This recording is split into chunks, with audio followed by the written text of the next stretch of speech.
were reported in parts of Minnesota yesterday. We're covering Colorado first with your forecast. Dave?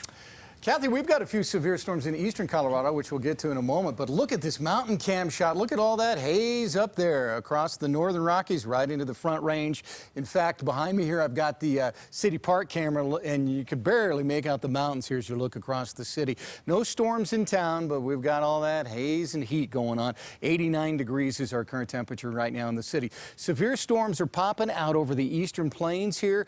You can see where the lightning bolts are from Colorado Springs all the way up to Fort Morgan. And we've had a few thunderstorms down in southern Colorado right now. The newest severe storm that is broken out is up here near Akron. This one could have half-dollar size hail and up to 60-mile-per-hour winds as it moves south here till 6:15 on that warning there. Pretty big thunderstorms, a lot of lightning with that as well. Another one just outside of Lyman here. Same deal there. Could have half-dollar size hail till 6:15 and a few smaller storms all the way down through Rush in that little complex there. The storms that really blew up across El Paso County earlier, those are kind of weakening, but I'm watching this one strengthen north of Canyon City here now, pushing down into Fremont County here. That one could go severe, could have some hail in that purple spot right there, so we'll have to watch that one. Not warned yet, but I wouldn't be surprised if we get a warning on that. And we've had a few thunderstorms down south of Wilsonburg, Trinidad, down into Raton as well.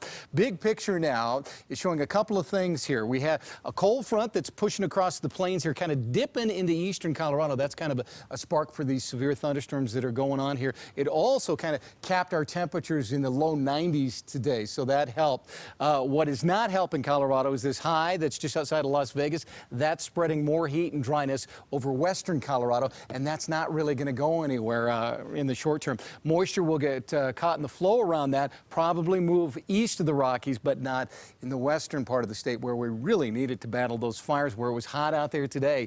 80s and 90s from Avon all the way down into Grand Junction. Our official high at the airport was 93, and the hot spot, La Junta, made it to 97. Thankfully, no triple digits today across the state. Now, these storms that we have going on will push out tonight. Will be clear to partly cloudy to start the day tomorrow.